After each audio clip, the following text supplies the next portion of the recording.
تمثال کہا جاتا ہے کسی بھی چیز کی شبیہ کو، چاہے وہ چیز ذی روح ہو یا وہ غیر ذی روح، یعنی کسی جاندار کی شبیہ بنانا یہ بھی تمثال کے مفہوم میں آتا ہے، اور درخت کی شبیہ بنانا یا کسی عمارت کی شبیہ بنانا، کوئی خوبصورت منظر بنانا، کسی جنگل کا کوئی اس طرح کا منظر، چاہے وہ فزیکل ہو یا نقشے میں ہو، تو یہ سب چیزیں تمثال کے مفہوم میں آتی ہیں کہ سیدنا سلیمان علیہ السلام ان سے تمثال بنواتے تھے، تصویریں بنواتے تھے۔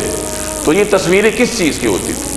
کیا یہ انسانوں کی ہوتی تھیں، جانداروں کی ہوتی تھیں، یا پھر بے جان چیزوں کی ہوتی تھیں؟ تو اس میں مفسرین کے مختلف آ رہا ہے۔ کچھ مفسرین نے یہ رائے ظاہر کی ہے کہ وہ جانداروں کی بھی ہوتی تھی، انسانوں کی، اور وجہ یہ ہے کہ ان کے ہاں چونکہ اس کی اجازت ہوگی، لیکن محققین کا نقطہ نظر یہ ہے کہ تورات میں ذی روح کی تصویر بنانا ویسے ہی حرام ہے جیسے ہمارے ہاں حرام ہے۔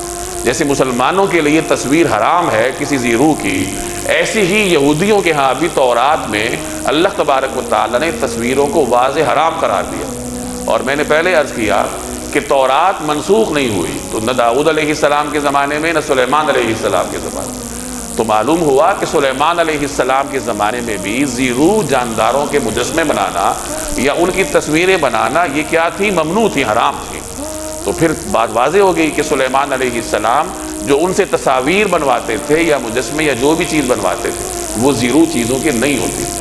وہ خوبصورت منظر ہو سکتا ہے، وہ کوئی بیل بوٹے ہو سکتے ہیں، وہ کوئی اور چیزیں ہو سکتی ہیں، لیکن ذی روح چیزوں کے نہیں ہو سکتی۔